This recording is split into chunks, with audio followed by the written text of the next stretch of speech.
Hi, Neeraj. Yeah, hi. So I recently failed a startup and I had standard co-founder issues, as first-time entrepreneurs. So the issue was basically, we two guys started together, right? And initially the duties were not clear, to be very honest, because both were trying to do a lot, right? And the day we sat on the table to figure out, like, okay, what roles and responsibilities we both need to figure out, and uh, we couldn't really decide on anything, and it kept on lingering, and further we just broke off basically. So initially, I mean, I am not sure, like, do people do it on day one, or let's say, a little time ahead? What is a good way to do this? Hi. Very elementary question. You start off a company with typically like 10,000 into 10, which is 10,000 shares at 10 rupees for the initial pickup. So just wanted to understand, when the next round, when you're raising money, firstly there's a premium at which possibly you raise it. Right. So how do you manage that structurally, number one? And is it better to issue fresh shares or with existing shares, to split? Is there any different implications? Thank you. So you would like to answer one? No. Okay. So a question from my side is like, when we are like two people who are doing a venture, so we have 50-50 partnership. Now there's another thing, like we have 4 and we have 25. So the issue is, when we are diluting our share, we are giving to a VC like 5% of everyone. So we all are at 20%. So how do you see that? We should not take 20. We should have another LLP who holds in that, and then in that LLP we hold some share, or should it be like 20 for 4 and then 20 for the VC also? Which way do you see is better, and what are the pros and cons of both? That's a technical question. I'm a chartered accountant by profession, therefore. I'll come to that.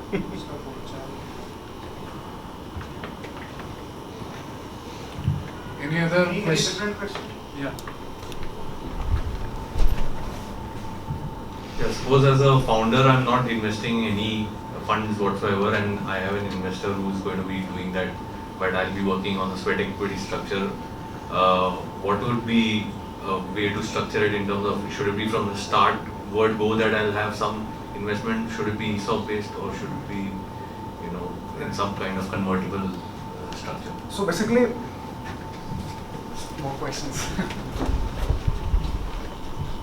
I'll have 2 more. Number one is that I heard that in the end, when you're raising funds, it boils down to the valuation, that pre-money and post-money valuation. So question number 1 is, how do you ascertain that valuation? Because even if I have revenues, they are, say, we've just started out. So our business plan for 5 years is on Excel, it is not proven, right? We haven't actually achieved it. So how do you decide on that magical number? The investor would want a lower figure, you are aiming at whatever. Just one add on that, are there different ways apart from the discounted cash flow? Yeah, there are many ways, but for early stage companies, discounted cash flow is the most of the time people practice. Even in DCF, then it's in my hands. The Excel is in front of me. I can still play around with numbers. So I'll come to that. Okay. Question number 2 is, I also heard somewhere that in the end, valuation depends on how much you have invested yourself as well. Somewhere that number also factors in. Now, what I have invested, how do you ascertain that number again? Because on one hand, I am foregoing my salary. So can we include everything, or we not supposed to include anything? Or is anything which is on my balance sheet is counted, nothing else is counted? So how does it play out in the end? There's one more question.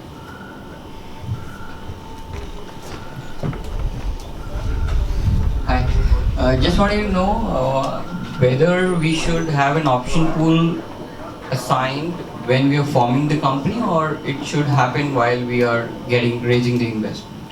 ESOP options. The option pool of 20% or whatever. So basically, I can see that there are 2 kind of structuring we are talking about. One among co-founders and one with incoming investors. Right. So first, let's discuss about this co-founders structuring. So I have seen very commonly that when you plan to start a company, you speak with your friends, you form a core group, then you just form a company, and typically it's equal distribution. So at that early stage, you avoid frank conversations. You should not avoid that.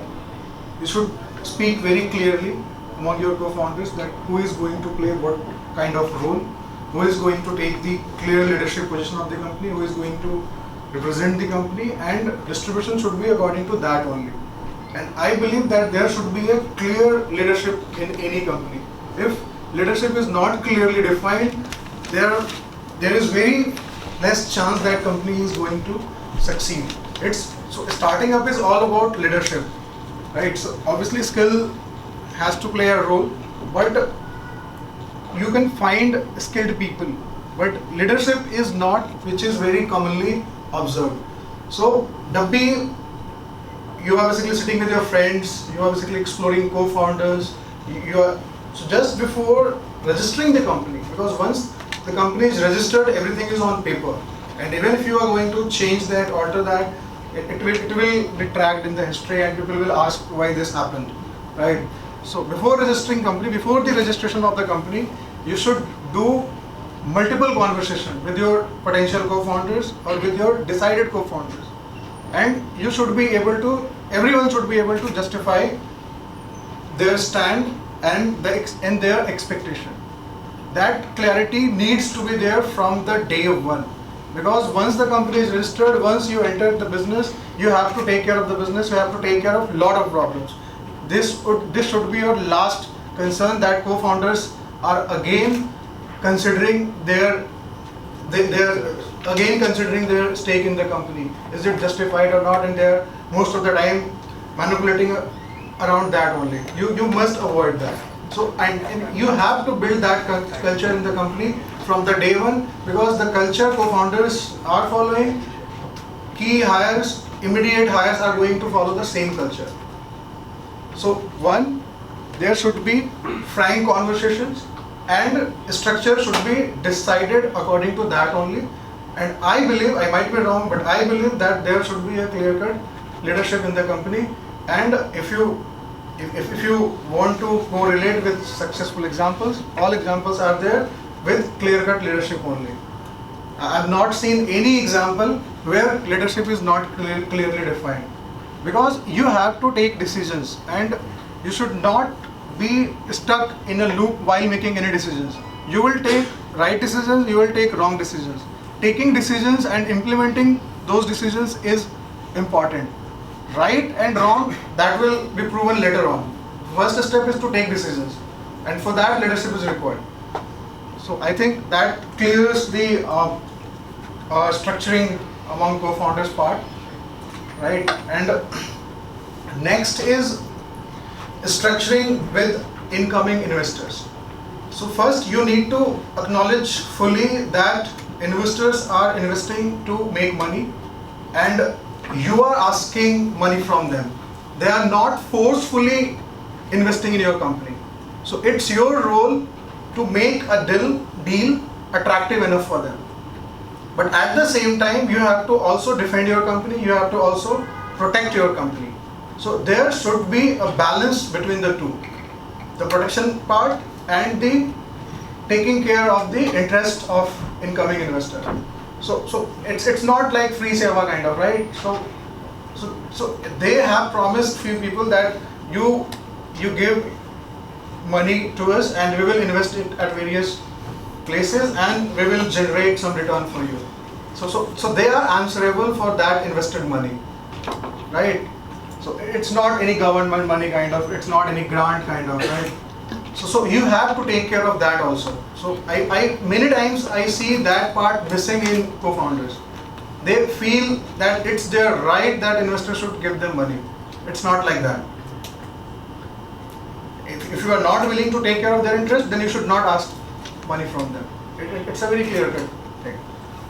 So now there are three things, and you have to make a balance between these three parameters. One, what is the valuation of the company? Two, what is the amount you are seeking from investors? And third, what kind of dilution you are looking at, right? So these three parameters will always come into picture, and you have to strike a balance. For an example, let's say the mutually agreed valuation of the company is 10 CR, you are asking for 3 CR, but you are not comfortable with 30% dilution. यही 3 parameters होंगे always, right? So you have to then tweak your business plan. If you can't change the valuation, and if you don't want to exceed more than 20% dilution, then obviously you have to reduce the amount. So you have to play between these 3 parameters only, right? या तो कम पैसे मांगो, या फिर valuation बढ़ाओ, right? या फिर ज़्यादा dilution करो. So इन तीनों के अलावा कोई भी चीज़ कभी पिक्चर में नहीं आएगी. Now coming to the conclusive kind of remark, right? Then we can keep discussing around these things. So I believe that I'll come from my background, right? So I started investing through Outbox somewhere around January, February of 14. I invested actively till March 15. After that, I got engaged with Spinny. Then I went slow on investing. So I've never participated in any Series A round. Neither I have raised Series A in Spinny. Spinny is still at pre-Series A stage. But I have seen Series A rounds of few companies of Outbox portfolio. So I have seen their conversations, I have seen their negotiations. So what I believe that when you are on a startup journey, you will learn things. And there is no shortcut. So you will face different situations regarding hiring, regarding business, regarding strategic partnerships, regarding investments, and you will keep learning and you will keep evolving. So once you are at Series A level or Series B level, I believe that you won't be sitting here for such kind of advices. You will have a lot of advisors, lot of people. So I am believing that we are either at seed stage, angel stage, pre-Series A stage, not above that, right? So to take care of the interest of incoming investors, to take care of the co-founders of the company, entire company, initial members, entire people working in company, you should be in a controlling position in the company. You should have majority stake in company till significant stage of the company. You should have control over the board, right? And this stage should be at least Series B stage. Till Series B, founders should be in majority in total, and board should be in their control so that they are free to take decisions, free to implement decisions, and obviously it's their duty to take care of both company and investors. But they should be in a position to do that. If you lose control before Series B, things will become difficult. Till the time you reach Series A or Series B, you'll have enough gyan to make decisions and to take all of this kind of scenarios. So it's just a safe assumption that till that point you have to just make sure that you are in the command of the company.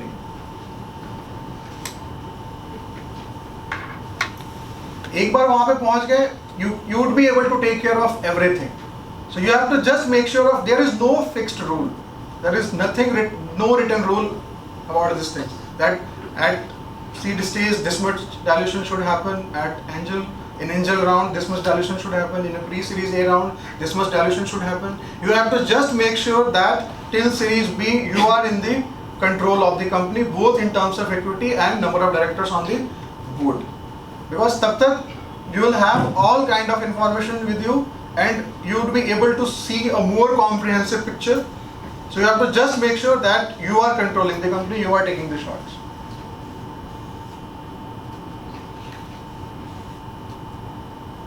And regarding that separate pool for investors, my 25%, 20%, so you should not think like that, right? So if someone is investing in any company, so basically that investor is becoming a part of that company. So you should treat them among the core people who are running the company. So obviously at the end of the day you are going to run the company, but they should not be treated like they are someone from outside, so things like that. So dilution will come from the fresh offering of equity only. So I've never seen any such scheme where you have created a separate pool for incoming investors.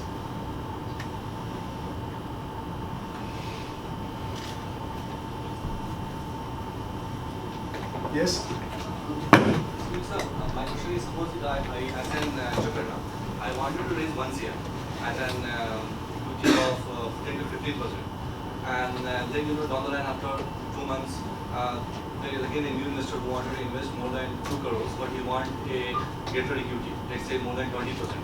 So, because I, as a budding entrepreneur, I know how to run the business with my customer, I know everything, but I am really not sure, whom to catch up, and I really don't know what is the long-term consequences of that. So, what is your? So basically, I have heard from VCs and I have seen that happening, that till Series A, investments happen only on the basis of team.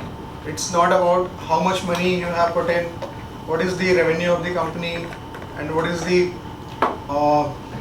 duration from which the company is operating. Most of the time, Series A till Series A, deals happen on the basis of team only, right? And in a Series A, typical dilution is somewhere around 24% to 35%, right? So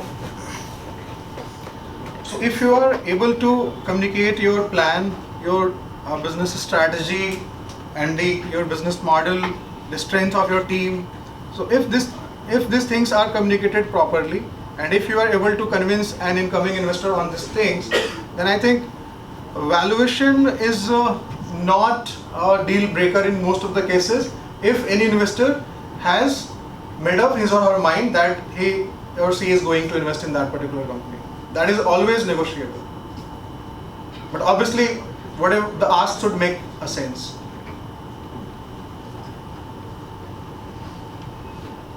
One more thing is that in any particular round, you should be able to project the next round, and you should cross-check that the investor is getting enough return or not. Let's say you are in current round, you are asking 20 CR valuation, and you are not sure that you will be able to do the next round at 30 CR valuation. Then you should reduce your current valuation. So you are the one who is responsible to take care of all these things. And everybody learns these things with time, right? So even I'm not the one who knows everything, I'm still learning, right? So I've seen people learning. So at early stage, you should be always focused about team building, business model, spending less money, and making sure that you are not losing control over the company. So that when the right time comes, you are able to roll out things accordingly.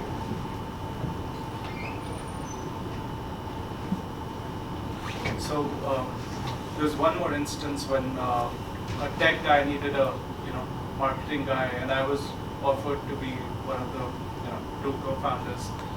But the guy said you would be onboarded, given sweat equity. But I could not understand what did he mean by sweat equity. Does that mean ESOPs here or? I think he is the right person to ask these technical things, right? But I treat sweat equity as ESOP only, but I am sure that it is different from ESOP. So sweat equity, as the word goes, sweat, you are being given equity for your sweat.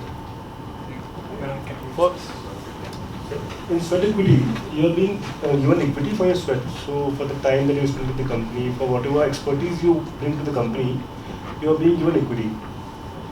For sweat equity, you don't have to pay anything. For ESOP, a payment is involved. You would have to pay the fair market value of the securities at the time you are getting those shares issued. And again, even the tax treatment for sweat equity and ESOP is very different. I'm not a tax lawyer, so I can't speak certainly about it. But ESOP, once you excise the options, the differential between the fair market value and the price at which you subscribe to those options would be taxable as capital gains. And again, when you sell off those shares, say if you sell it off to a third party, that normally happens. We have seen this happening in a lot of VC deals. When you sell it off to a third party, the differential between the fair market value at which you excise and at which you are selling will again be taxable. So that is how it is different. Sweat equity is not a- I think so. No, tax I am not an expert, so I can't comment on that.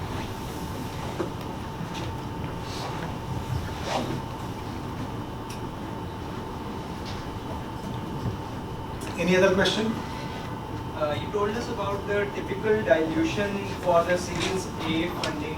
So, and can you tell us difference, the most common scenarios, how much dilution happens in different stages, and what are the most common factors that are seen? I'll not say that there is any rule, but I'll just share my observations, right? So I've seen in seed stage or the first round of